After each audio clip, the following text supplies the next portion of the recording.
Hello guys, welcome to the academy. ਆਪਾਂ जो संविधान से ਉਹਦੇ ਦੋ ਪਾਰਟ ਕਰ ਲਏ ਸੀ, ਪਾਰਟ ਪਹਿਲਾ ਤੇ ਦੂਜਾ। ਹੁਣ ਆਪਾਂ ਪਾਰਟ ਤੀਜਾ ਦੇਖ ਰਹੇ ਹਾਂ, ਜਿਸ ਦੇ ਵਿੱਚ ਤੁਹਾਡੇ ਲਈ ਆਰਟੀਕਲ 12 ਤੋਂ 35 ਆਪਾਂ ਕੱਲ ਡਿਸਕਸ ਕੀਤਾ ਸੀ ਕਿ 12 ਤੋਂ 35 ਦੇ ਵਿੱਚ ਤੁਹਾਡੇ ਮੌਲਿਕ ਅਧਿਕਾਰ ਆ ਜਾਂਦੇ ਨੇ ਜੋ ਤੁਹਾਨੂੰ ਪ੍ਰੋਵਾਈਡ ਕੀਤੇ ਗਏ ਨੇ ਸੰਵਿਧਾਨ ਦੇ ਵਿੱਚ। ਮੌਲਿਕ ਅਧਿਕਾਰ ਆਰਟੀਕਲ 12 ਤੋਂ 35 ਸੰਵਿਧਾਨ ਦਾ ਪਾਰਟ ਤੀਜਾ ਉਹਦੇ ਵਿੱਚ ਆ ਜਾਂਦਾ ਹੈ। ਹੁਣ ਇਹ ਅਧਿਕਾਰ ਕੀ ਨੇ? ਕੁਝ ਕੁ ਅਧਿਕਾਰ ਤੁਹਾਨੂੰ ਦਿੱਤੇ ਹੋਏ ਨੇ, ਜੇ ਆਪਾਂ ਉਹਨਾਂ ਨੂੰ ਟੋਟਲ ਅੰਬਰੇਲਾ ਲੈ ਕੇ ਚੱਲੀਏ ਤਾਂ ਉਹ 6 ਨੇਗੇ। ਉਹਨਾਂ ਨੂੰ ਅੱਗੇ ਡਿਫਾਈਨ ਕਰੀਏ ਤਾਂ ਅੱਗੇ ਡਿਫਾਈਨ ਹੋ ਜਾਣਗੇ, ਅੱਗੇ ਅੱਗੇ ਉਹਨਾਂ ਦੇ ਆਰਟੀਕਲਸ ਬਣੇ ਹੋਏ ਨੇਗੇ। 6 ਅਧਿਕਾਰ ਨੇ ਤੁਹਾਡੇ ਲਈ, ਜਿੱਦਾਂ ਕਿ ਸਮਾਨਤਾ ਦਾ ਅਧਿਕਾਰ ਹੋ ਗਿਆ, ਸੁਤੰਤਰਤਾ ਦਾ ਅਧਿਕਾਰ ਹੋ ਗਿਆ, ਧਾਰਮਿਕ ਆਜ਼ਾਦੀ ਦਾ ਅਧਿਕਾਰ ਹੋ ਗਿਆ, ਸੱਭਿਆਚਾਰਕ ਅਤੇ ਸਿੱਖਿਅਕ ਆਜ਼ਾਦੀ ਦਾ ਅਧਿਕਾਰ ਹੋ ਗਿਆ, ਇਸ ਤਰ੍ਹਾਂ ਦਾ ਸ਼ੋਸ਼ਣ ਦੇ ਖਿਲਾਫ ਅਧਿਕਾਰ ਹੋ ਗਏ, ठीक है जी, संविधानिक उपचारां का अधिकार हो गया। इस तरह तुहानूं ਵੱਖ ਵੱਖਰੇ करके 6 अधिकार जो प्रोवाइडेड ने वो मौलिक अधिकारां दी आपां गल करांगे। टू दा पॉइंट तुहाडे क्वेश्चन नाल रिलेटेड गल करांगे। सब तो पहला गल करदे हां जी आपां समानता दा अधिकार। समानता दा अधिकार ये तुहाडा अधिकार जी आर्टिकल 14 तो लैके 18 तक एक्सपैंड होया होयागा। 14 तो लैके 18 तक जांदा जी। सब तो पहला आपां गल करदे हां आर्टिकल 14 दी। आर्टिकल 14 कहता कि जो भी भारत के नागरिक ने या भारत च रह रहे नेगे उन्होंने कानून की इको जी सुरक्षा प्राप्त है और सारे कानून के सामने बराबर हैं। ये आर्टिकल 14 जी 14 कह रहा है कि सारे कानून की एक समान सुरक्षा बराबर है, तो एक समान सुरक्षा प्राप्त है और सारे ही कानून के सामने बराबर हैं। हुण चाहे कोई मिनिस्टर है, चाहे कोई भिखारी है, चाहे तुसीं हो, चाहे मैं हो, सारे कानून के सामने बराबर ने, तो इको जी सुरक्षा कानून की सारिਆਂ ਨੂੰ मिलूगी। अगर कानून बने तो तुहाडा पंजाब तो बाहर भी सेम रहूगा, पंजाब के विच भी सेम रहू, सेंटर लैवल का जो भी कानून बनेगा तो सब नूं इको जी समानता तुहाडी कानून के हेठ प्राप्त है जी। नैक्सट आर्टिकल 15 आर्टिकल तुहाडा कह रहा जी कि जात, नस्ल, धर्म, जन्म स्थान ਇਹੋ ਜਿਹੇ कुछ बेस ने ਜਾਂ आधार ने, इन्हां आधारां दे उपर तुसीं किसी नाल भेदभाव नहीं कर सकते। किसी नाल धर्म के अधिकार से तुसीं भेदभाव नहीं कर सकते, किसी नाल जात पात के, नस्ल के आधार से, उहदे जन्म स्थान के आधार से जां लिंग के आधार से उहदे नाल तुसीं भेदभाव नहीं कर सकते। वो समानता तुहानूं रखनी पेगी। इन्हां चीज़ां की मनाही है। अगर तुसीं करदे हो तो तुहाडे ते जी सरकारी केस है जिहड़ा वो दर्ज हो सकदा। आपां पहलां भी देखिया होया इन्हां चीज़ां बारे, ज़्यादा समाज दे विच आपां देखदे हां तो वो केस दर्ज हो जाता है, क्योंकि आर्टिकल 15 ने तुहानूं ये मनाही की हुई है, तुसीं इदां दी चीज़ां नहीं कर सकते। ठीक है जी। चलो मूविंग टू नैक्सट आर्टिकल 16। जिन्ने भी सरकारी रोजगार ने उन्हां दे विच समानता का अधिकार। हुण जिन्ने भी सरकारी रोजगार आ गए, सरकार के जिन्ने भी ऑफिस आ गए, उन्हां दे विच सारिआं नूं एक बराबर की समानता होवे। हुण ये ना होवे कि सिख है जी ये काम कर सकते, हिंदू काम नहीं कर सकता, हिंदू काम कर सकता, सिख काम नहीं कर सकता, जां ये ना हो कि जट काम कर सकते हैं, SC BC काम नहीं कर सकते। इस तरह की कोई चीज़ ना हो। पंजाब के लोग काम कर सकते हैं, होर नहीं कर सकते, ये चीज़ ना हो। सो इत्थे समानता का अधिकार तुहाडा सारिआं नूं दिता गया सरकारी रोजगारां दे विच। हुण तुहाडे लई क्वेश्चन आएगा इत्थे राखवांकरण दा भी रिजर्वेशन है, फिर उहदे नाल समानता नहीं हुई। रिजर्वेशन तुहाडे उन्हां लोकां नूं दित्ती गई है जिहड़े बहुत ही पछड़े हुए वर्ग दे विचों आ जांदे सी, जिन्हां दे इन्ना तुसीं कह सकदे हो कि रिसोर्सिस नहीं सी जो वो अपनी पढ़ाई के उपर लगा सकन ते उहदे नाल उपर अगे वध सकन। सो आज़ादी समय जदों संविधान बनिया तां अजिहे वर्ग नूं उपर चुकण दे लई राखवांकरण दिता गया ताकि वो तुहाडे जो आम लोग ने उन्हां दे बराबर आ सकन, जनरल कैटेगरी के बराबर आ सकन, तां उन्हां नूं समानता दित्ती गई राखवेंकरण दे नाल। ठीक है जी। ये सी तुहाडा आर्टिकल 16। नैक्सट गल है जी अपने लवे आर्टिकल 17। हुण जिन्ने भी तुहाडे लवे कोई उपाधियां छूआछूत के मसले नेगे उन्हां नूं आपां की है जी इत्थे प्रमाणता जो नहीं मिल रही, उन्हां नूं मनाही की गई है, खात्मा किया गया। छूआछूत हजे भी भारत के जो रिमोट एरियाज ने उन्हां दे विच काफ़ी ज़्यादा देखने को मिलती है। बंगाल, बिहार दे विच, यूपी दे विच, इदां दे खेतरां दे विच आपां नूं देखने को मिलती है। छूआछूत का खात्मा किया गया कि तुसीं छूआछूत नहीं कर सकते, किसी की परछाई का हुंदा, किसी के हत्थ का टच का, ये चीज़ां गलत ने, ये तुहानूं नहीं करनियां चाहीदियां। नैक्सट जी आर्टिकल 18 समानता अधिकार का आखिरी अधिकार है जी, वो ये कह रहे हैं कि जिन्नियां भी तुहाडियां उपाधियां ने, जो तुहानूं उपाधियां मिलियां ने जां किसी ने दित्तियां ने, तुहाडे नाम अगर सर लगदा है, मूहरे सर लगदा है, जां तुसीं महाराजा यूज करदे हो, राजा यूज करदे हो, इस तरह दी उपाधियां दी कोई भी तुहानूं इजाजत नहीं है बरतन जी। इह जिहियां उपाधियां सारियां खत्म कीतियां जांदियां ने। सो किहड़ियां उपाधियां जिहड़ियां जी तुहाडियां खत्म नहीं होणगियां, ਉਹ होणगियां डॉक्टरेट, कर्नल,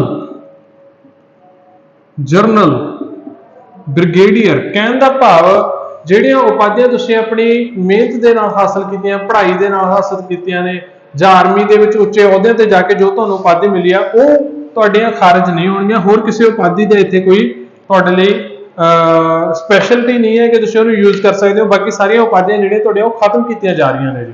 ਸੋ ਇਹ ਨੇ ਤੁਹਾਡੇ ਲਈ ਆਰਟੀਕਲ 14 ਤੋਂ 18। ਇਹ ਆਰਟੀਕਲ ਤੁਹਾਨੂੰ ਅਗਰ ਦੁਬਾਰਾ ਤੁਸੀਂ ਰੀਡ ਕਰੋ, ਇਹਨਾਂ ਨੂੰ ਸੁਣੋ, ਤਾਂ ਇਹ ਤੁਹਾਨੂੰ ਇੱਕ ਸਮਾਨਤਾ ਦਾ ਅਧਿਕਾਰ ਦਿੰਦੇ ਆ, ਸਾਰਿਆਂ ਨੂੰ ਇੱਕ ਸਮਾਨ ਕਰਦੇ ਨੇ ਜੀ। ਤਾਂ ਕਰਕੇ ਆਪਾਂ ਇਹਨਾਂ ਨੂੰ ਕਹਿੰਦੇ ਸਮਾਨਤਾ ਦਾ ਅਧਿਕਾਰ। ਨੈਕਸਟ ਆਪਣੇ ਲਈ ਆ ਜਾਂਦਾ ਜੀ ਸੁਤੰਤਰਤਾ ਦਾ ਅਧਿਕਾਰ।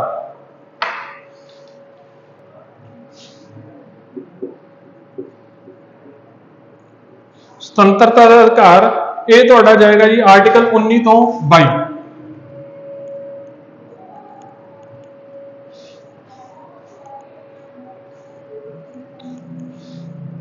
आर्टिकल 19 तो 22 सुतंत्रता का अधिकार जी। सब तो पहला आप आर्टिकल 19 की ही गल कर लेने। आर्टिकल 19 की कहता है तुहाडे लवे जी कि तुहानूं कुछ 6 अधिकार आर्टिकल 19 दे विच दिते हुए ने, 6 हक तुहानूं प्रोवाइडेड ने, ओहदी गल कर रहे हैं। सब तो पहला तां कहंदा तुसीं अपने आप नूं व्यक्त कर सकते हो, फ्रीली स्पीच दे सकते हो, बोल सकते हो, ते अपने आप नूं एक्सप्रैस कर सकते हो। ये तुहानूं अधिकार है जी, बोल सकते हो तुसीं ते अपने आप को व्यक्त कर सकते हो। दूसरा, किसी भी जगह के उपर कहना तुसीं पीसफुली, मतलब कि शांतिपूर्वक बिना हथियारों तो इकट्ठे हो सकते हो जी, इकट्ठ कर सकते हो। ये तुहाडा जी दूसरा अधिकार आपां नूं आर्टिकल 19 दे विच मिलिया होया है। तीसरा जी कहना कोऑपरेटिव्स हो गया, एसोसीएशन हो गया, इदां दी यूनियंस हो गया, ये तुसीं बना सकते हो जिद्दां आपां देखदे हैं किसान यूनियन ने या होर यूनियंस ने गया। सो ये भी आपां नूं आर्टिकल 19 ने दिता है। पूरे भारत दे विच किते भी कहना तुसीं घूम फिर सकते हो, जा सकते हो, इहदी भी तुहानूं आज़ादी है। नैक्सट जी किसी भी भारत दे विच किसी भी हिस्से दे विच तुसीं रह सकते हो, उत्थे सैटल हो सकते होगे, ये भी तुहानूं आर्टिकल 19 ने आज़ादी दित्ती है। लास्ट इहदे विच तुहानूं आर्टिकल 19 कह रहा जी कि भारत के किसी भी हिस्से दे विच तुसीं कोई भी किता कर सकते हो, बिजनेस कर सकते हो, व्यापार कर सकते हो, किसी भी तरह का अपना सकते हो। ये तुहानूं सारियां आज़ादियां आर्टिकल 19 ने दित्तियां ने। बेसिकली इहदे विच 6 अधिकार ने जो तुहानूं आ जांदे ने, 6 आज़ादियां ने जो प्रोवाइड कीतियां गईयां। ठीक है जी। Next article 20। इस तो मोस्ट ऑफ तुहाडे जो चलते होंदे आ, ज़्यादातर जिन्ने भी जो मौलिक अधिकार करते हैं तो डरते होंदे आ, पर डरना नहीं है, बड़ा सौखा जिहा मसला, उहदे बारे आपां गल करांगे। अगर तुसीं कहंदा कदे जुर्म दे हेठ आ जाओ जां जुर्म दे विच पै जाओ तां मुजरम बन जाओ, वो मुजरम हुंदे होए भी तुहाडे जिहड़े हक होणगे उन्हां दे विच तुहानूं कुछ ना कुछ सुरक्षा प्रोवाइड कीती जाऊगी, कुछ ना कुछ सुरक्षा दित्ती जाऊ। किसी भी मुजरम दे कुछ सुरक्षा दे जो अधिकार होणगे उन्हां दी आपां गल करदे हां आर्टिकल 20 दे विच, वो किहड़े-किहड़े ने। सब तो पहला तां इह सौखे तो चलदे आ जी कि किसी भी मुजरम नूं उहनूं खुद के खिलाफ गवाह नहीं बनाया जा सकता। कोई मुजरम है उन्होंने खुद के खिलाफ गवाह नहीं बनाया जा सकता। उन्होंने कुट भज के मना लिया तो मना के उन्हें कोर्ट के कहता है मैं आ चीज़ की, कोर्ट उन्होंने मनूगा नहीं, कोर्ट सबूत भालदा है। सो किसी को भी तुसीं खुद के खिलाफ गवाह नहीं बना सकते। सैकेंड, किसी भी एक जुर्म के लिए 2 बार सज़ा नहीं हो सकती। किसी बंदे ने अगर कोई जुर्म किया उन्हें एक बार सज़ा कट ली तो वो एक बार ही होएगी, 2 बार सज़ा नहीं कर सकते तुसीं उहनूं।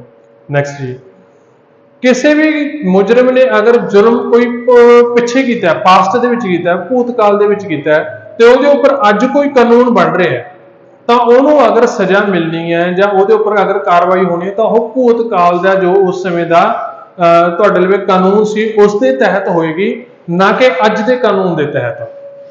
जां अज दे टाइम कोई जुर्म करता तो उन्होंने अज दे टाइम के तहत ही सज़ा दी जाऊगी। कोई भूतकाल का पिछे का जां अगे भविख च आने वाला कोई कानून वो नहीं पिक किया जाऊगा। ये है जी तुहाडे लवे आर्टिकल 20। जे कोई मुजरम होंदा तो उन्होंने कुछ सुरक्षा के अधिकार ने, 20 दे विच ये 3 अधिकार तुहानूं प्रोवाइडेड ने। ठीक है जी। चलो नैक्सट चलते हैं जी आर्टिकल 21। बहुत ही ज़्यादा एक्सपेंडेबल आर्टिकल है, काफ़ी ज़्यादा चीज़ां ਇਹਦੇ ਵਿੱਚ ਆ ਜਾਂਦੀਆਂ ਨੇ, बट आप ਇਹਨੂੰ लिमिटेड ਦੇ ਵਿੱਚ ਸਮ ਅਪ ਕਰਨ ਦੀ कोशिश ਕਰਾਂਗੇ। आर्टिकल 21 ਕੀ ਹੈ ਜੀ ਤੁਹਾਡਾ, ਇਹ ਕਹਿੰਦਾ ਹੈ right to life and personal liberty, ਕਿ ਜ਼ਿੰਦਗੀ ਅਤੇ ਨਿੱਜੀ ਆਜ਼ਾਦੀ ਦਾ ਅਧਿਕਾਰ, ਤੁਹਾਨੂੰ ਜਿਉਣ ਦਾ ਅਧਿਕਾਰ ਹੈ ਜੀ, ਤੁਹਾਡੀ ਨਿੱਜੀ ਆਜ਼ਾਦੀ ਦਾ ਅਧਿਕਾਰ ਹੈ। ਇਹਦੇ ਵਿੱਚ ਸਭ ਕੁਝ ਆ ਜਾਂਦਾ, ਪ੍ਰਾਈਵੇਸੀ ਆ ਜਾਂਦੀ ਹੈ, ਪ੍ਰੈਸ ਆ ਜਾਂਦੀ ਹੈ, ਘੁੰਮਣਾ ਫਿਰਨਾ ਆ ਜਾਂਦਾ, ਸ਼ੈਲਟਰ ਆ ਜਾਂਦਾ, ਹੈਲਥ ਆ ਜਾਂਦੀ ਹੈ, ਕਾਫੀ ਜ਼ਿਆਦਾ ਐਕਸਪੈਂਡੇਬਲ ਹੈ, ਇੰਨਾ ਕੁ ਯਾਦ ਰੱਖ ਲਓ, ਇਨਫ। ਨੈਕਸਟ ਇਹਦੇ ਵਿੱਚ 21 ਦੇ ਨਾਲ ਹੀ ਹੁਣ ਤੁਹਾਡੇ ਲਈ ਇੱਕ ਹੋਰ ਨਵਾਂ ਆਰਟੀਕਲ ਜੋੜਿਆ ਗਿਆ ਸੀ ਜੀ, 21A, ਇਹਨੂੰ ਕਹਿੰਦੇ ਨੇ ਜੀ ਰਾਈਟ ਟੂ ਐਜੂਕੇਸ਼ਨ। ਇੰਪੋਰਟੈਂਟ ਹੈ ਜੀ, ਕਾਫੀ ਵਾਰ ਪੇਪਰਾਂ 'ਚ ਆ ਚੁੱਕਿਆ ਹੈਗਾ, ਛੋਟੇ ਤੋਂ ਵੱਡੇ ਸਾਰੇ ਪੇਪਰਾਂ ਦੇ ਵਿੱਚ ਇਹ ਘੁੰਮਦਾ ਫਿਰਦਾ ਰਹਿੰਦਾ ਸਵਾਲ। ਰਾਈਟ ਟੂ ਐਜੂਕੇਸ਼ਨ ਮਤਲਬ ਕਿ ਸਿੱਖਿਆ ਦਾ ਅਧਿਕਾਰ, ਆਰਟੀਕਲ 21A। ਇਹ ਜੋੜਿਆ ਕਦੋਂ ਗਿਆ ਜੀ, ਇਸ ਨੂੰ 86ਵੀਂ ਸੰਵਿਧਾਨਕ ਸੋਧ 2002 ਦੇ ਵਿੱਚ ਜੋੜਿਆ ਗਿਆ। 86ਵੀਂ ਸੰਵਿਧਾਨਕ ਸੋਧ 2002 ਦੇ ਵਿੱਚ ਜੋੜਿਆ ਗਿਆ, ਸਰਵ ਸਿੱਖਿਆ ਅਭਿਆਨ ਦੇ ਚੱਲਦੇ ਹੋਏ ਉਸ ਟਾਈਮ ਇਹਨੂੰ ਜੋੜਿਆ ਗਿਆ। ਇਹ ਕਹਿੰਦਾ ਕੀ ਹੈ, ਆਰਟੀਕਲ 21 ਕਹਿੰਦਾ ਹੈ ਕਿ ਕੋਈ ਵੀ ਬੱਚਾ ਜਿਸ ਦੀ ਉਮਰ 6 ਤੋਂ 14 ਸਾਲ ਹੈ, ਇਸ ਨੂੰ ਜੀ ਜੋ ਵੀ ਲਾਜ਼ਮੀ ਸਿੱਖਿਆ ਹੈਗੀ, ਕੰਪਲਸਰੀ ਐਜੂਕੇਸ਼ਨ ਹੈ, ਉਹ ਮੁਫਤ ਦੇ ਵਿੱਚ ਮੁਹੱਈਆ ਕਰਵਾਈ ਜਾਵੇ। ਕੋਈ ਵੀ ਲਾਜ਼ਮੀ ਐਜੂਕੇਸ਼ਨ, ਕੰਪਲਸਰੀ ਐਜੂਕੇਸ਼ਨ ਫ੍ਰੀ ਦੇ ਵਿੱਚ ਪ੍ਰੋਵਾਈਡ ਕਰਵਾਈ ਜਾਵੇ 6 ਤੋਂ 14 ਸਾਲ ਦੀ ਉਮਰ ਤੱਕ ਦੇ ਬੱਚੇ ਨੂੰ। ਇਸੇ ਕਰਕੇ ਸਰਕਾਰੀ ਸਕੂਲਾਂ ਦੇ ਵਿੱਚ 10ਵੀਂ ਤੱਕ ਹੈ ਜੋ 9ਵੀਂ ਤੱਕ ਦੇ ਜੋ ਪ੍ਰੋਵੀਜ਼ਨ ਨੇਗੇ, ਕਲਾਸਿਸ ਨੇ, ਉਹ ਤੁਹਾਡੀਆਂ ਫ੍ਰੀ ਚੱਲਦੀਆਂ ਨੇ। ਕਿਹੜੇ ਐਕਟ ਦੇ ਤਹਿਤ, article 21A, right to education. ਠੀਕ ਹੈ ਜੀ, ਬਹੁਤ ਵਾਰ ਪੇਪਰਾਂ ਦੇ ਵਿੱਚ ਰਨ ਹੋਇਆ, ਇੰਪੋਰਟੈਂਟ ਹੈ, ਸੋ ਧਿਆਨ ਦੇ ਵਿੱਚ ਰੱਖਣਾ ਜੀ ਇਹਨੂੰ। ਨੈਕਸਟ ਜੀ, ਇਸ ਤੋਂ ਬਾਅਦ ਆਪਣੇ ਲਈ ਆਉਂਦਾ ਜੀ ਆਰਟੀਕਲ 22। ਚਲੋ ਜੀ, ਇਹ ਤੁਹਾਨੂੰ ਜਦੋਂ ਵੀ ਕਦੇ ਗ੍ਰਿਫਤਾਰ ਹੋ ਜਾਵੋ ਜਾਂ ਕੋਈ ਗ੍ਰਿਫਤਾਰ ਹੋ ਗਿਆ, ਕੋਈ ਵੀ ਕੈਦੀ ਹੈ, ਉਸ ਟਾਈਮ ਜਿਹੜੇ ਤੁਹਾਡੇ ਹੱਕ ਨੇ ਉਹਨਾਂ ਦੀ ਸੁਰੱਖਿਆ ਕਿਸ ਢੰਗ ਦੇ ਨਾਲ ਹੋਊਗੀ, ਉਹਦੇ ਬਾਰੇ ਦੱਸਦਾ ਜੀ ਆਰਟੀਕਲ 22, ਵੀ ਗ੍ਰਿਫਤਾਰ ਹੋਏ ਬੰਦੇ ਦੀ ਸੁਰੱਖਿਆ ਦੇ ਅਧਿਕਾਰ ਨੇ ਜਿਹੜੇ, ਉਹਨਾਂ ਦੇ ਬਾਰੇ ਆਪਣੇ ਨੂੰ ਇਹ ਦੱਸਦਾ ਹੈ। ਪਹਿਲੇ ਤੋਂ ਲੈ ਕੇ ਚੱਲੀਏ। ਸਭ ਤੋਂ ਪਹਿਲਾਂ ਤਾਂ ਇਹ ਵੀ ਜੋ ਵੀ ਤੁਸੀਂ ਪਰਸਨ ਗ੍ਰਿਫਤਾਰ ਕਰ ਰਹੇ ਹੋ ਜਾਂ ਗ੍ਰਿਫਤਾਰ ਹੋ ਰਿਹਾ ਹੈਗਾ, ਤਾਂ ਉਹਨੂੰ ਸਭ ਤੋਂ ਪਹਿਲਾਂ ਪਤਾ ਹੋਣਾ ਚਾਹੀਦਾ ਕਿ ਉਹਨੂੰ ਕਿਸ ਜੁਰਮ ਦੇ ਤਹਿਤ ਗ੍ਰਿਫਤਾਰ ਕੀਤਾ ਜਾ ਰਿਹਾ ਹੈ। ਡਨ ਜੀ। ਸੈਕੰਡ, ਜੋ ਵੀ ਗ੍ਰਿਫਤਾਰ ਕੀਤਾ ਗਿਆ ਪਰਸਨ, ਉਹਨੂੰ ਇੱਕ ਵਕੀਲ ਜਾਂ ਇੱਕ ਕਾਉਂਸਲ ਕਰਵਾਉਣਾ ਉਹਦਾ ਹੱਕ ਹੈ ਜੀ, ਉਹਨੂੰ ਉਹ ਆਪਣਾ ਕਾਉਂਸਲ ਹੋਣਾ ਚਾਹੀਦਾ। ਅਗਰ ਨਹੀਂ ਹੈ, ਆਪਣਾ ਵਕੀਲ ਨਹੀਂ ਹੈ, ਤਾਂ ਉਹਨੂੰ ਸਰਕਾਰੀ ਵਕੀਲ ਮੁਹੱਈਆ ਕਰਾਇਆ ਜਾਵੇ। ਨੈਕਸਟ, ਹੁਣ ਜੋ ਤੁਹਾਡਾ ਪਰਸਨ ਹੈ ਗ੍ਰਿਫਤਾਰ ਕਰ ਲਿਆ, ਉਹਨੂੰ 24 ਘੰਟਿਆਂ ਦੇ ਅੰਦਰ ਅੰਦਰ ਜੱਜ ਦੇ ਸਾਹਮਣੇ ਪੇਸ਼ ਕਰਨਾ ਲਾਜ਼ਮੀ ਹੈ। ਅਗਰ ਜੱਜ ਦੇ ਸਾਹਮਣੇ ਨਹੀਂ ਪੇਸ਼ ਕਰੋਗੇ ਤਾਂ ਉਹ ਤੁਹਾਡਾ ਇਲੀਗਲ ਕਨਫਾਈਨਮੈਂਟ ਹੋ ਜਾਊਗੀ, ਇਲੀਗਲ ਗ੍ਰਿਫਤਾਰੀ ਹੋ ਜਾਊਗੀ, ਤਾਂ ਉਹਦੇ ਉੱਪਰ ਹੇਬਸ ਕਾਰਪਸ ਪਟੀਸ਼ਨ ਪੈ ਸਕਦੀ ਹੈ। ਇਹ ਹੱਕ ਹੈ ਜੀ ਗ੍ਰਿਫਤਾਰ ਕਰਨ ਤੋਂ ਬਾਅਦ। ਇੱਕ ਵਾਰ ਇੱਥੇ ਗ੍ਰਿਫਤਾਰ ਮੈਂ ਇਹ ਕਹਿ ਰਿਹਾ ਵੀ ਕੋਈ ਥਾਣੇ 'ਚ ਬੁਲਾ ਲਿਆ, ਉਹ ਮਸਲਾ ਨਹੀਂ ਹੈ, ਰੌਲਾ ਪੈ ਗਿਆ ਥਾਣੇ 'ਚ ਬੁਲਾ ਲਿਆ ਗ੍ਰਿਫਤਾਰ ਹੈ, ਨਹੀਂ। ਗ੍ਰਿਫਤਾਰੀ ਉਦੋਂ ਹੈ ਜਦੋਂ ਪਰਚਾ ਪੈ ਜਾਵੇ। ਪਰਚਾ ਪੈ ਗਿਆ ਤਾਂ 24 ਘੰਟਿਆਂ ਦੇ ਅੰਦਰ ਅੰਦਰ ਜੱਜ ਦੇ ਸਾਹਮਣੇ ਪੇਸ਼ ਕਰਨਾ ਪਊਗਾ ਉਹਨੂੰ, ਕੰਪਲਸਰੀ ਹੈ ਇਸ ਚੀਜ਼ ਨੂੰ। ਠੀਕ ਹੈ ਜੀ। ਚਲੋ, ਕੋਈ ਵੀ ਪਰਸਨ ਗ੍ਰਿਫਤਾਰੀ ਦੇ ਵਿੱਚ ਹੈ, ਕੈਦ ਦੇ ਵਿੱਚ ਹੈ ਜਾਂ ਜੇਲ੍ਹ ਦੇ ਵਿੱਚ ਪਾਇਆ ਹੋਇਆ, ਰਿਮਾਂਡ ਤੇ ਚੱਲ ਰਿਹਾ ਹੈ, ਅਗਰ ਉਹਦੇ ਖਿਲਾਫ ਕੋਈ ਪੁਖਤਾ ਸਬੂਤ ਨਹੀਂ ਮਿਲਦੇ, ਕੋਈ ਵੀ ਕੇਸ ਚੱਲ ਰਿਹਾ ਹੈ, ਤਾਂ ਉਹਨੂੰ ਤੁਸੀਂ 3 ਮਹੀਨੇ ਤੋਂ ਵੱਧ ਕੈਦ ਦੇ ਵਿੱਚ ਨਹੀਂ ਰੱਖ ਸਕਦੇ ਜੀ। ਸਿਰਫ 3 ਮਹੀਨੇ ਤੁਸੀਂ ਉਹਨੂੰ ਕੈਦ ਦੇ ਵਿੱਚ ਰੱਖ ਸਕਦੇ। ਇਹ ਹੈ ਜੀ ਤੁਹਾਡਾ ਆਰਟੀਕਲ 22, ਜੋ ਗ੍ਰਿਫਤਾਰੀ ਸਮੇਂ ਜੋ ਤੁਹਾਡੇ ਹੱਕ ਨੇ ਉਹਨਾਂ ਦੀ ਸੁਰੱਖਿਆ ਕਰਦਾ ਜੀ। ਨੈਕਸਟ ਜੀ, ਇੱਥੇ ਤੱਕ ਹੋਊਗੀ ਤੁਹਾਡੀ ਸੁਤੰਤਰਤਾ। ਇਹ ਸੀ ਸਾਰੇ ਤੁਹਾਡੇ ਸੁਤੰਤਰਤਾ ਦੇ ਅਧਿਕਾਰ ਜੋ ਤੁਹਾਨੂੰ ਸੁਤੰਤਰਤਾ ਪ੍ਰੋਵਾਈਡ ਕਰਵਾਉਂਦੇ ਨੇ। ਸਾਰੇ 19 ਤੋਂ ਲੈ ਕੇ 22 ਤੱਕ ਅਗਰ ਤੁਸੀਂ ਦੇਖੋ, ਇਹ ਸਾਰੇ ਸਾਰੇ ਇੱਕ ਸੁਤੰਤਰਤਾ ਦੀ ਗੱਲ ਕਰਦੇ ਆ, ਜਾਂ ਤੁਹਾਡੀ ਸੁਤੰਤਰਤਾ ਨੂੰ ਕਿਸ ਤਰ੍ਹਾਂ ਸੁਰੱਖਿਅਤ ਰੱਖਿਆ ਜਾ ਸਕੇ, ਇਸ ਦੀ ਗੱਲ ਕਰਦੇ ਆ ਜੀ। ਅੱਗੇ ਚੱਲਾਂਗੇ ਆਪਾਂ, ਤਾਂ ਅੱਗੇ ਆਪਣੇ ਲਈ ਆ ਜਾਂਦੇ ਨੇ ਸ਼ੋਸ਼ਣ ਦੇ ਖਿਲਾਫ ਅਧਿਕਾਰ।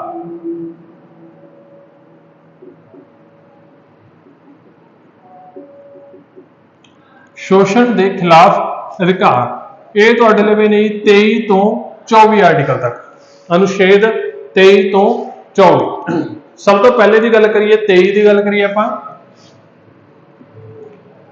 23 ਆਰਟੀਕਲ ਕਹਿੰਦਾ ਜੀ ਕਿ ਮਨੁੱਖੀ ਵਪਾਰ ਕਰਨਾ ਜਾਂ ਫਿਰ ਕਿਸੇ ਤੋਂ ਜਬਰੀ ਲੇਬਰ ਕਰਵਾਉਣੀ, ਇਹ ਕਹਿੰਦਾ ਜੀ ਮਨਾਹੀ ਹੈ ਇਹਨਾਂ ਚੀਜ਼ਾਂ ਦੀ। ਭਾਈ ਇੰਡੀਆ ਦੇ ਵਿੱਚ ਤੁਸੀਂ ਇਹ ਚੀਜ਼ਾਂ ਨਹੀਂ ਕਰ ਸਕਦੇ, ਕਿਸੇ ਮਨੁੱਖ ਨੂੰ ਵੇਚ ਰਹੇ ਹੋ, ਖਰੀਦ ਰਹੇ ਹੋ, ਉਹ ਨਹੀਂ ਕਰ ਸਕਦੇ। ਕਿਸੇ ਤੋਂ ਧੱਕੇ ਦੇ ਨਾਲ ਮਜ਼ਦੂਰੀ ਨਹੀਂ ਕਰਵਾ ਸਕਦੇ, ਜਬਰੀ ਤੁਸੀਂ ਮਜ਼ਦੂਰੀ ਨਹੀਂ ਕਰਵਾ ਸਕਦੇ। ਸੋ ਇਹ ਇਹਨਾਂ ਚੀਜ਼ਾਂ ਦੀ ਕਹਿੰਦਾ ਭਾਈ ਮਨਾਹੀ, ਸਿੰਪਲ ਜੀ ਚੀਜ਼। ਆਰਟੀਕਲ 23 ਕਿਉਂਕਿ ਤਿੰਨੇ ਚੀਜ਼ਾਂ ਦੋਨੋਂ ਚੀਜ਼ਾਂ ਕੀ ਨੇ ਜੀ, ਇਹ ਸ਼ੋਸ਼ਣ ਹੈ। ਅਗਰ ਤੁਸੀਂ ਕਿਸੇ ਨਾਲ ਧੱਕੇ ਤੋਂ ਕੰਮ ਕਰਵਾਉਣੇ ਹੋਗੇ, ਉਹਨੂੰ ਤੁਹਾਡੇ ਜੋ ਪੇਮੈਂਟ ਨਹੀਂ ਦੇ ਰਹੇ, ਉਹ ਤੋਂ ਕੰਮ ਕਰਵਾ ਰਹੇ ਹੋ, ਲੇਬਰ ਦਾ ਨਹੀਂ ਦੇ ਰਹੇ ਹੱਕ ਉਹਨੂੰ, ਤਾਂ ਤੁਹਾਡੀ ਕੀ ਹੈ, ਜਬਰੀ ਮਜ਼ਦੂਰੀ ਹੈ ਜੀ, ਤੇ ਇੱਕ ਸ਼ੋਸ਼ਣ ਹੈ। ਤੇ ਆਰਟੀਕਲ 23 ਕਹਿ ਰਿਹਾ, ਕਹਿੰਦਾ ਤੁਸੀਂ ਇਹ ਚੀਜ਼ ਭਾਈ ਨਹੀਂ ਕਰਵਾ ਸਕਦੇ, ਇਸ ਚੀਜ਼ ਦੀ ਤੁਹਾਨੂੰ ਮਨਾਹੀ ਹੈ। ਠੀਕ ਹੈ ਜੀ। ਆਰਟੀਕਲ 24 14 ਸਾਲ ਤੋਂ ਘੱਟ ਉਮਰ ਦਾ ਬੱਚਾ, ਕੋਈ ਵੀ ਬੱਚਾ 14 ਸਾਲ ਤੋਂ ਘੱਟ ਉਮਰ ਆ ਉਹਦੀ, ਉਹਨੂੰ ਤੁਸੀਂ ਕਹਿੰਦਾ ਜੀ ਕਿਸੇ ਵੀ ਫੈਕਟਰੀ, ਖਾਣਾ ਜਾਂ ਕਿਸੇ ਵੀ ਖਤਰਨਾਕ ਜਗ੍ਹਾਵਾਂ ਦੇ ਉੱਪਰ ਕੰਮ ਨਹੀਂ ਕਰਵਾ ਸਕਦੇ। 14 ਸਾਲ ਘੱਟੋ ਘੱਟ ਉਮਰ ਹੋਣੀ ਚਾਹੀਦੀ ਹੈ ਅਗਰ ਤੁਸੀਂ ਖਾਣਾ ਦੇ ਵਿੱਚ, ਫੈਕਟਰੀਆਂ ਦੇ ਵਿੱਚ ਜਾਂ ਖਤਰਨਾਕ ਜਗ੍ਹਾਵਾਂ ਜਿਵੇਂ ਕਿ ਰੇਲਵੇ ਹੋ ਜਾਂਦੇ ਆ, ਠੀਕ ਹੈ ਜੀ, ਕੰਸਟਰਕਸ਼ਨ ਵਰਕ ਹੋ ਜਾਂਦਾ ਹੈ, ਇਹਨਾਂ ਚੀਜ਼ਾਂ ਦੇ ਉੱਪਰ ਕੰਮ ਨਹੀਂ ਕਰਵਾ ਸਕਦੇ। ਇੰਨੀ ਉਮਰ ਹੋਣੀ ਲਾਜ਼ਮੀ ਹੈ 14 ਸਾਲ ਦੀ। ਸੋ ਆਰਟੀਕਲ 23 24 ਸ਼ੋਸ਼ਣ ਤੋਂ ਬਚਾਉਂਦੇ ਨੇ ਜੀ। ਡਨ ਜੀ, ਕਲੀਅਰ ਹੈ। ਨੈਕਸਟ ਆਪਾਂ ਚੱਲਦੇ ਹਾਂ ਜੀ। 23 24 ਨਿਬੜਿਆ ਜੀ। ਹੁਣ ਤੁਹਾਡੇ ਲਈ ਅਗਲਾ ਜਿਹੜਾ ਅਧਿਕਾਰ ਹੈ ਉਹ ਇਹ ਹੈ ਕਿ ਧਾਰਮਿਕ ਆਜ਼ਾਦੀ ਹੋਣੀ ਚਾਹੀਦੀ ਹੈ ਜੀ ਤੁਹਾਨੂੰ।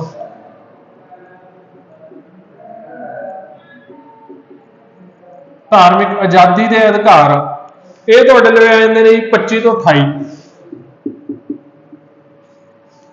ਧਾਰਮਿਕ ਆਜ਼ਾਦੀ ਦੇ ਅਧਿਕਾਰ 25 ਤੋਂ 28। ਸਭ ਤੋਂ ਪਹਿਲਾਂ ਗੱਲ ਕਰੀਏ ਜੀ ਆਪਾਂ 25 ਦੀ।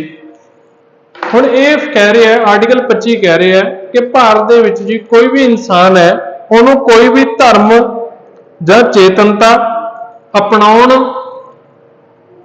ਉਹਦਾ ਅਭਿਆਸ ਕਰਨ ਅਤੇ ਉਸ ਦਾ ਜੋ ਵਿਸਤਾਰ ਕਰਨ ਜਾਂ ਉਹਨੂੰ ਕਹਿੰਦੇ ਆਪਾਂ ਪ੍ਰਚਾਰ ਕਰਨ ਦੀ ਆਜ਼ਾਦੀ ਹੈ। ਆਰਟੀਕਲ 25 ਸਿੰਪਲੀ ਕਹਿੰਦੇ ਵੀ ਕੋਈ ਵੀ ਧਰਮ ਤੁਸੀਂ ਅਪਣਾ ਸਕਦੇ ਹੋ, ਉਹਦਾ ਅਭਿਆਸ ਕਰ ਸਕਦੇ ਹੋ ਤੇ ਉਹਦਾ ਤੁਸੀਂ ਪ੍ਰਚਾਰ ਕਰ ਸਕਦੇ ਹੋ। ਧਰਮ ਨਹੀਂ ਅਪਣਾਉਣਾ ਤਾਂ ਚੇਤਨਤਾ ਵੀ ਤੁਹਾਡੀ ਜੋ ਵੀ ਕੌਨਸ਼ੀਅਸਨੈਸ ਹੈ ਉਹਦੇ ਸਹਾਰੇ ਤੇ ਵੀ ਤੁਸੀਂ ਚੱਲ ਸਕਦੇ ਹੋ ਜੀ। ਇਹ ਤੁਹਾਨੂੰ ਆਜ਼ਾਦੀ ਹੈ ਆਰਟੀਕਲ 25 ਦੇ ਅਕੋਰਡਿੰਗ। ਠੀਕ ਹੈ ਜੀ। ਨਹੀਂ ਵੀ ਕੋਈ ਧਰਮ ਮੰਨਦੇ ਤਾਂ ਵੀ ਤੁਸੀਂ ਰਹਿ ਸਕਦੇ ਹੋ, ਰੱਬ ਨੂੰ ਵੀ ਨਹੀਂ ਮੰਨਦੇ 25, ਉਹਨਾਂ ਨੂੰ ਵੀ ਇਹਦੇ ਆਰਟੀਕਲ ਦੇ ਤਹਿਤ ਤੁਹਾਡੀ ਜੋ ਸੁਰੱਖਿਆ ਪ੍ਰਾਪਤ ਹੈ ਜੀ। ਨੈਕਸਟ ਤੁਹਾਡੇ ਲਈ ਆ ਜਾਂਦਾ ਜੀ ਆਰਟੀਕਲ 26। ਇਹ ਕਹਿੰਦਾ ਜੀ ਵੀ ਕੋਈ ਵੀ ਤੁਹਾਡਾ ਜੋ ਧਰਮ ਹੈ ਉਹ ਆਪਣੇ ਜਿੰਨੇ ਵੀ ਮਸਲੇ ਨੇ, ਧਾਰਮਿਕ ਮਸਲੇ ਨੇ, ਉਹਨਾਂ ਦਾ ਪ੍ਰਬੰਧਨ ਕਰ ਸਕਦਾ, ਉਹਨਾਂ ਨੂੰ ਚਲਾ ਸਕਦਾ। ਕਿ ਕੋਈ ਵੀ ਇਸ਼ੂ ਹੈ ਜਿਹਦੇ ਤਹਿਤ ਕੋਈ ਕੰਮ ਕਰ ਰਿਹਾ, ਕੋਈ ਸੰਸਥਾ ਚਲਾ ਰਿਹਾ, ਕੋਈ ਕੰਮ ਉਹਨੇ ਵਿੱਢਣਾ ਹੈਗਾ ਜਾਂ ਕੋਈ ਕੰਮ ਚੱਲ ਰਿਹਾ ਹੈਗਾ, ਉਹ ਸਾਰੇ ਪ੍ਰਬੰਧ ਕਰ ਸਕਦਾ ਭਾਈ।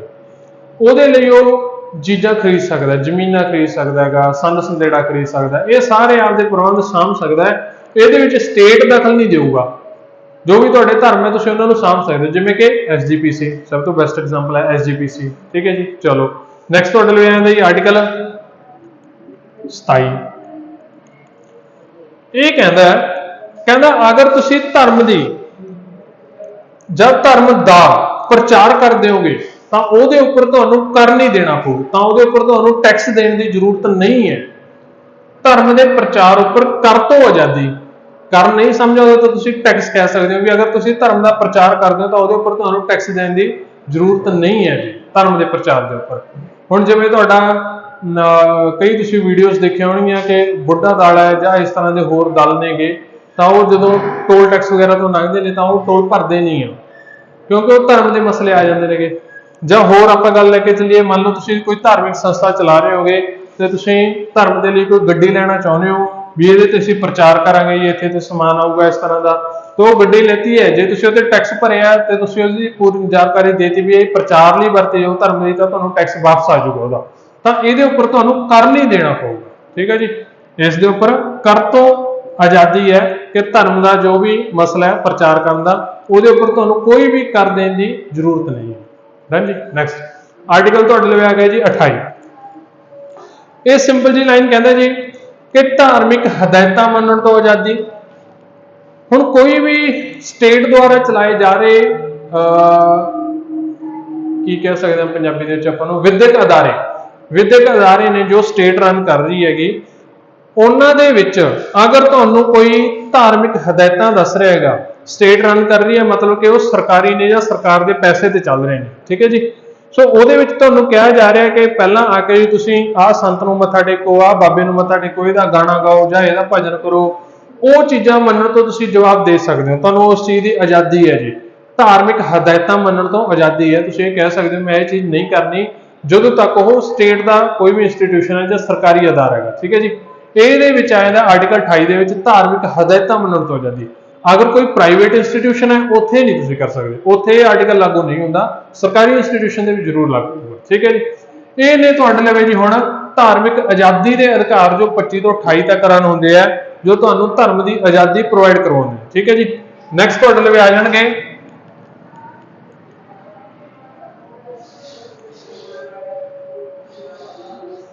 ਸੱਭਿਆਚਾਰਕ ਅਤੇ ਸਿੱਖਿਅਕ ਅਧਿਕਾਰ।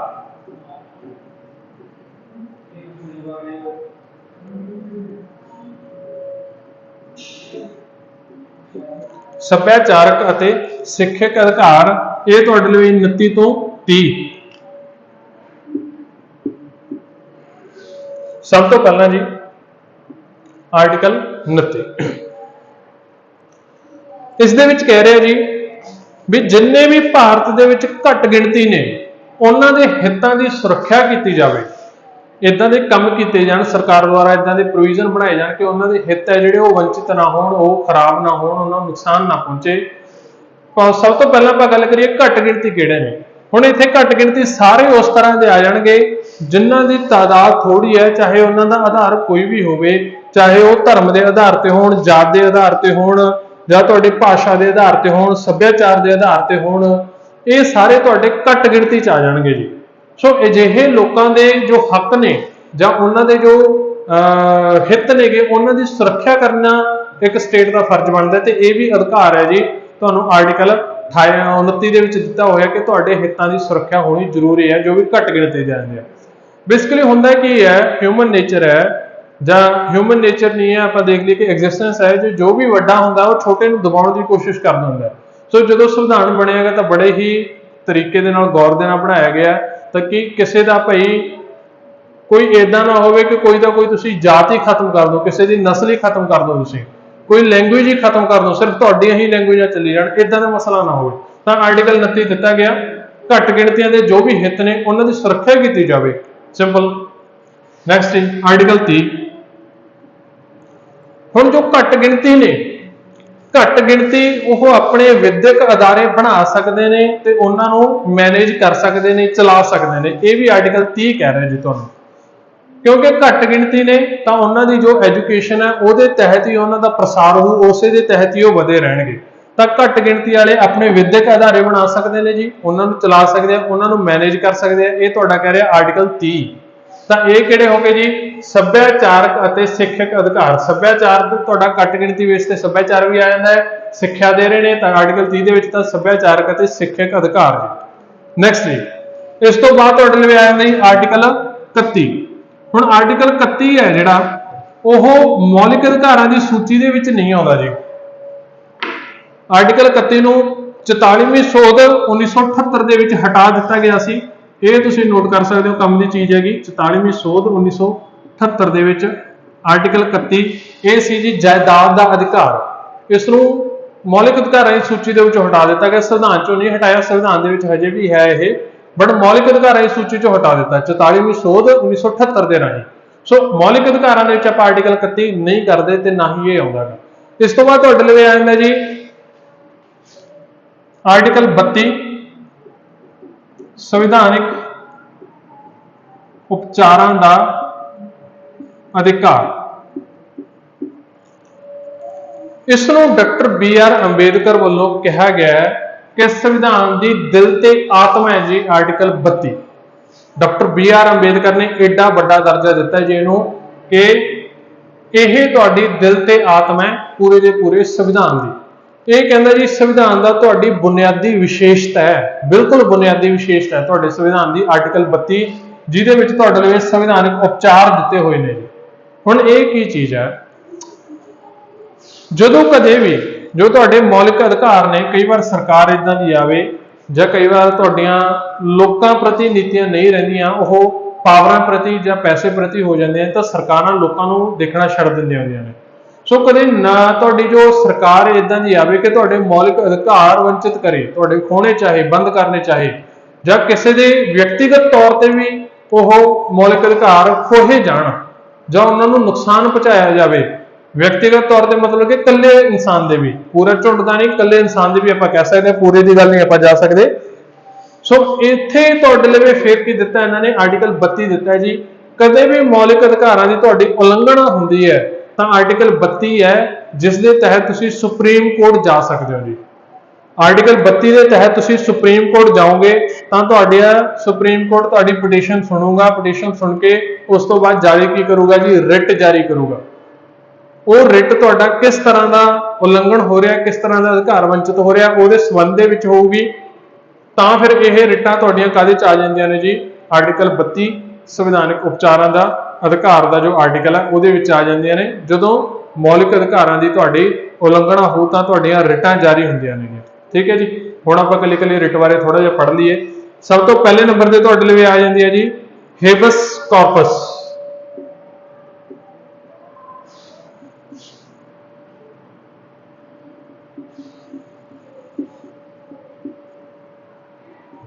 habeas corpus ਸਿੰਪਲ ਇਹਦਾ ਮੀਨਿੰਗ ਹੁੰਦਾ ਹੈ to have the body of ਸੋ ਕਦੇ ਵੀ ਤੁਹਾਡਾ ਜਿਹੜਾ ਇਨਸਾਨ ਹੈ ਉਹ ਕਿਸੇ ਗੈਰ ਕਾਨੂੰਨੀ ਢੰਗ ਦੇ ਨਾਲ ਗ੍ਰਿਫਤਾਰੀ ਦੇ ਵਿੱਚ ਹੈ ਤਾਂ ਉਹਦੀ ਬਾਡੀ ਨੂੰ ਪ੍ਰੋਡਿਊਸ ਕਰਨ ਦੇ ਲਈ ਤੁਹਾਡੀ ਜੋ ਹੇਬਸ ਕਾਰਪਸ ਰਿਟ ਹੈ ਉਹ ਕੋਰਟ ਜਾਰੀ ਕਰਦਾ ਜੀ ਜਿਵੇਂ ਆਪਾਂ ਗੱਲ ਕੀਤੀ ਸੀ ਕਿ ਬੰਦੇ ਨੂੰ 24 ਘੰਟੇ ਦੇ ਅੰਦਰ ਜੱਜ ਦੇ ਸਾਹਮਣੇ ਪੇਸ਼ ਕਰਨਾ ਜ਼ਰੂਰੀ ਹੈ ਅਗਰ ਨਹੀਂ ਕਰਦੇ ਤਾਂ ਇਹਦਾ ਮਤਲਬ ਕਿ ਜਾਂ ਤਾਂ ਉਹਨਾਂ ਦੀ ਗ੍ਰਿਫਤਾਰੀ ਦੇ ਵਿੱਚ ਬੰਦਾ ਜਾਂ ਉਹ ਜਾਣ ਕੇ ਦੇ ਨਹੀਂ ਰਹੇ ਜਾਂ ਉਹਨਾਂ ਨੂੰ ਪਤਾ ਹੀ ਨਹੀਂ ਇਸ ਚੀਜ਼ ਦਾ ਇਹਦੇ ਬਾਰੇ ਆਪਾਂ ਨੂੰ ਨਹੀਂ ਪਤਾ ਹੁੰਦਾ ਕਿਉਂਕਿ ਆਪਣਾ ਬੰਦਾ ਖੋਇਆ ਹੈ ਸੋ ਆਪਾਂ ਸੁਪਰੀਮ ਕੋਰਟ ਦੇ ਵਿੱਚ ਜਾ ਸਕਦੇ ਹਾਂ ਭਾਈ ਸਾਡੇ ਤਾਂ ਉਹਨਾਂ ਨੇ ਬੰਦਾ ਰੱਖ ਰੱਖਿਆ ਨਾ ਉਹ ਕੋਰਟ 'ਚ ਪੇਸ਼ ਕਰਦੇ ਨਾ ਉਹ ਉਹਨੂੰ ਦਿਖਾ ਰਹੇ ਨਾ ਮਿਲਣ ਦੇ ਰਹੇ ਪਤਾ ਨਹੀਂ ਮਾਰਦਾ ਪਤਾ ਨਹੀਂ ਕੀ ਹੈ ਕਿਵੇਂ ਹੈ ਤਾਂ ਸੁਪਰੀਮ ਕੋਰਟ ਜਾਰੀ ਕਰੂਗਾ ਜੀ ਹੇਬਸ ਕਾਰਪਸ ਵੀ ਤੁਹਾਡੇ ਲਈ ਜੋ ਵੀ ਬੰਦਾ ਜੀ ਉਹਨੂੰ ਸਾਡੇ ਸਾਹਮਣੇ ਪੇਸ਼ ਕਰੋ ਉਹਦੀ ਬੋਡੀ ਪੇਸ਼ ਕਰੋ ਚਾਹੇ ਉਹ ਜਿੰਦਾ ਚਾਹੇ ਜੋ ਵੀ ਹੈ ਉਹਦੇ ਸਾਹਮਣੇ ਸਾਡੀ ਬੋਡੀ ਲੈ ਕੇ ਆਓ ਅਗਰ ਤੁਹਾਡੇ ਲਈ ਨਹੀਂ ਹੈ ਤਾਂ ਉਹਦਾ ਰੀਜ਼ਨੇਬਲ ਤੁਸੀਂ ਸਾਨੂੰ ਉੱਤਰ ਦੇ ਦਿਓ ਵੀ ਤੁਹਾਡੇ ਲਈ ਹੈ ਨਹੀਂ ਅਸੀਂ ਫਿਰ ਉਸ ਚੀਜ਼ ਤੇ ਗੌਰ ਕਰਾਂਗੇ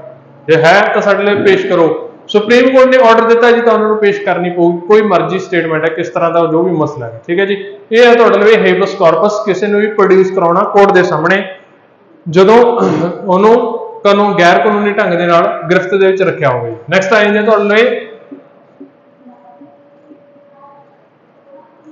ਮੈਂਡਮਸ ਨੈਕਸਟ ਹੈ ਜੀ ਮੈਂਡਮਸ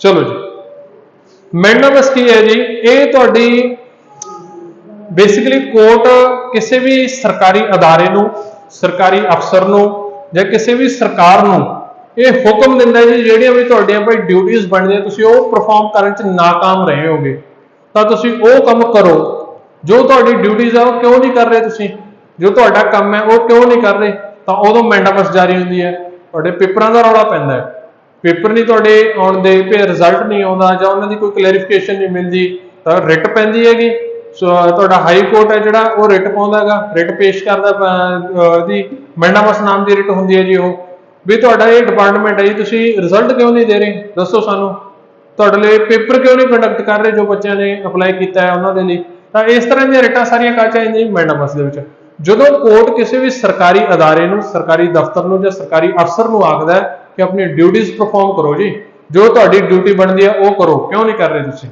ਦੈਟ ਇਜ਼ ਮੈਂਡਮਸ ਰੰਜ ਚਲੋ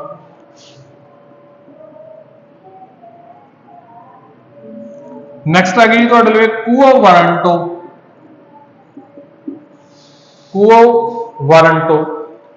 ਇਹ ਉਦੋਂ ਜਾਰੀ ਕੀਤੀ ਜਾਂਦੀ ਹੈ ਜੀ ਕਿ ਜਦੋਂ ਕੋਈ ਬੰਦਾ ਕਿਸੇ ਗਲਤ ਢੰਗ ਦੇ ਨਾਲ ਪੋਸਟ ਦੇ ਵਿੱਚ ਆ ਗਿਆ ਜਾਂ ਕਿਸੇ ਪੋਸਟ ਤੇ ਲੱਗ ਗਿਆ ਤੇ ਉਹਦੀ ਸ਼ਿਕਾਇਤ ਕਰ ਦਿੱਤੀ ਜਾਂਦੀ ਹੈ ਭਾਈ ਇਹਦਾ ਪਤਾ ਨਹੀਂ ਕਿਸ ਢੰਗ ਦੇ ਨਾਲ ਪੋਸਟ ਆਈ ਇਹਦੀ ਕੁਆਲੀਫਿਕੇਸ਼ਨ ਦਾ ਕੋਈ ਬਣਦੀ ਨਹੀਂ ਕੋਰਟ ਦੇ ਵਿੱਚ ਜਾ ਕੇ ਅਪੀਲ ਕਰਤੀ ਤਾਂ ਕੋਰਟ ਕੁਓ ਵਾਰੰਟੋ ਨਾਮ ਦੀ ਰਿਟ ਜਾਰੀ ਕਰੂਗਾ ਤੇ ਉਹਨੂੰ ਪੁੱਛੂਗਾ ਵੀ ਭਾਈ ਦੱਸ ਕਿਹੜੀ ਅਥਾਰਟੀ ਦੇ ਨਾਲ ਤੂੰ ਇਹ ਪੋਸਟ ਤੇ ਆਇਆ ਹੈ ਕੀ ਅਥਾਰਟੀ ਹੈ ਤੇਰੀ ਕੀ ਤੇਰੇ ਲਈ ਇਸ ਤੇ ਜੋ ਬੈਕਗ੍ਰਾਉਂਡ ਹੈ ਇਸ ਪੋਸਟ ਤੇ ਆਉਣ ਦਾ ਦੱਸ ਤੂੰ ਤੇਰੇ ਲਈ ਕਿਸ ਢੰਗ ਦੇ ਨਾਲ ਤੂੰ ਇਹ ਪੋਸਟ ਤੇ ਆਇਆ ਉਦੋਂ ਕੋਰਟ ਉਸ ਬੰਦੇ ਨੂੰ ਪੁੱਛਦਾ ਹੈ ਅਗਰ ਉਹਦੇ ਵੈਲਿਡ ਰੀਜ਼ਨ ਹੋਣਗੇ ਤਾਂ ਰੱਖੂਗਾ ਅਗਰ ਨਹੀਂ ਹੋਣਗੇ ਤਾਂ ਉਹਨੂੰ ਹਟਾਉਣ ਦਾ ਜੋ ਆਰਡਰ ਕੋਰਟ ਜਾਰੀ ਕਰ ਦੂਗਾ ਜੀ ਦੈਟ ਇਜ਼ ਕੁਓ ਵਾਰੰਟੋ ਠੀਕ ਹੈ ਜੀ ਚਲੋ ਨੈਕਸਟ ਤੁਹਾਡੇ ਲਈ ਆ ਜਾਂਦੀ ਹੈ ਜੀ ਪ੍ਰੋਹਿਬਿਸ਼ਨ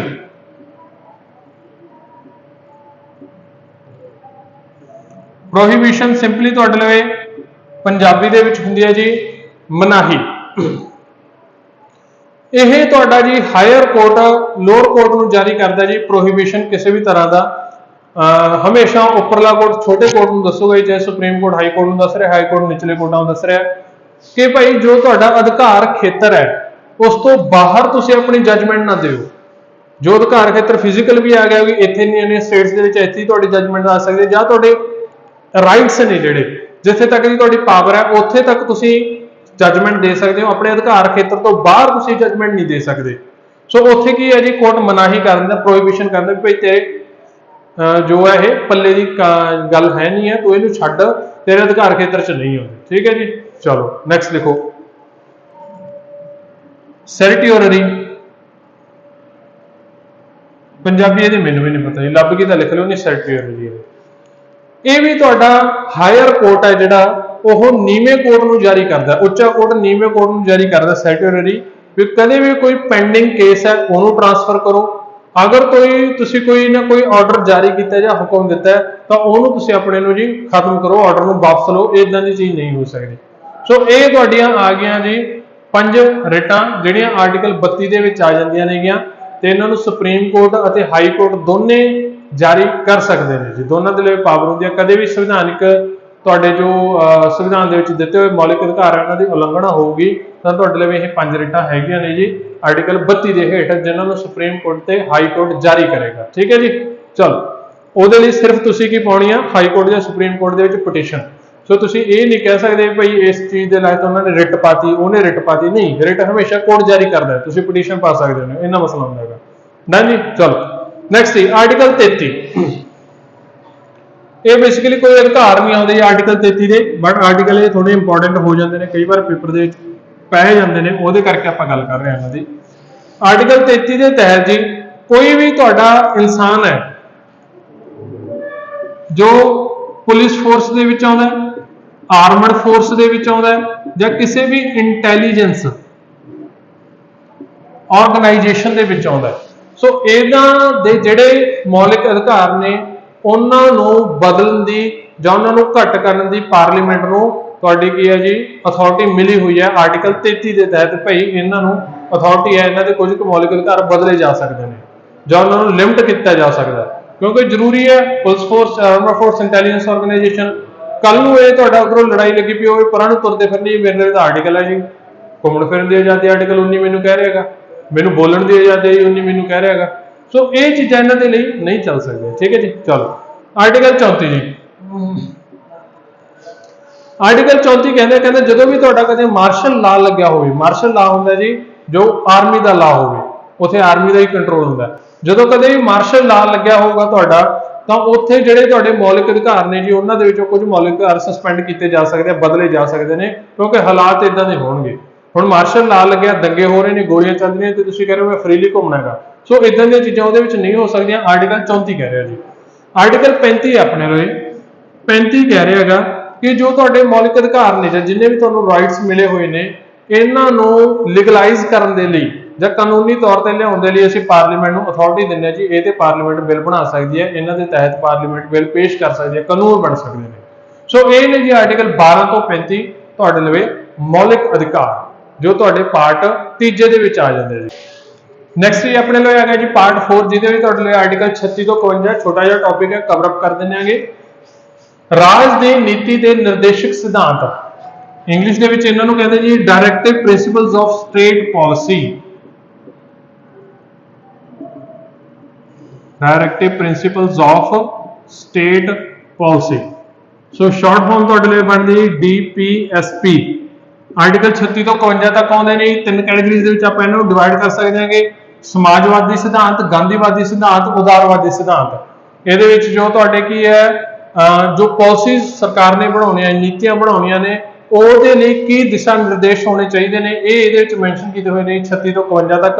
ਸਮਾਜਵਾਦੀ ਹੋ ਗਏ ਕੋਈ ਸਾਰਿਆਂ ਬਰਾਬਰ ਦਾ ਹੱਕ ਹੋਣਾ ਚਾਹੀਦਾ ਹੈ, ਸਾਰਿਆਂ ਨੂੰ ਬਰਾਬਰ ਦਾ ਪੇ ਸਕੇਲ ਮਿਲੇ, ਲਿੰਗ ਵਗੈਰਾ ਤੇ ਤੁਹਾਡਾ ਕੋਈ ਉਹਦੇ ਆਧਾਰ ਤੇ ਕੋਈ ਉਹਨਾਂ ਦੇ ਨਾਲ ਭੇਦਭਾਵ ਨਾ ਹੋਵੇ। ਗਾਂਧੀਵਾਦੀ ਹੋ ਗਏ ਗਊ ਨਾ ਮਾਰੋ, ਸ਼ਰਾਬ ਨਾ ਪੀਵੋ, ਇਸ ਤੇ ਸਰਕਾਰ ਕੰਮ ਕਰੇ। ਉਦਾਰਵਾਦੀ, ਇਸ ਤਰ੍ਹਾਂ ਤੁਹਾਡੇ ਲਈ 3 ਸਿਧਾਂਤਾਂ ਨੂੰ ਆਪਾਂ ਡਿਵਾਈਡ ਕਰ ਸਕਦੇ ਹਾਂ ਜੀ। ਆਰਟੀਕਲ 36 ਤੋਂ 52 ਰਾਜ ਦੀ ਨੀਤੀ ਦੇ ਨਿਰਦੇਸ਼ਕ ਸਿਧਾਂਤ ਆ ਜਾਂਦੇ ਨੇ ਜੀ। ਨੈਕਸਟ ਹੀ ਤੁਹਾਡੇ ਲਈ ਆ ਜਾਂਦਾ ਹੈਗਾ आर्टिकल 51A, आर्टिकल 51A। सो ए है जी, पता लग ही गया होना तुहानू कि संविधान दे शुरू दे विचों नहीं सी यह, पर इहनूं किहड़ी सोध राही जोड़िया गया जी, हुण तक आइडिया हो ही गया होना तुहानू, जो आपां कीते छोटा संविधान की सोध 42वीं संविधानिक सोध 1976 दे विच इन्हां नूं जोड़िया गया जी। इत्थे आ जाने तुहाडे लई मौलिक करतव्य कि तुहानू भाई असीं कुछ अधिकार दिते नेगे ते तुहाडीआं कुछ ड्यूटीज भी बनदियां जिहड़ियां तुहानू करनियां चाहीदियां ने। मौलिक करतव्य आर्टिकल 51A 46वीं संविधानिक सोध 1976 जी। मौलिक करतव्य तुहाडे गिणती दे विच कुल 10 सीगे जी, बट 2002 दे विच एक बार फिर तो सोध हुई तां इन्हां नूं पढ़ लओ।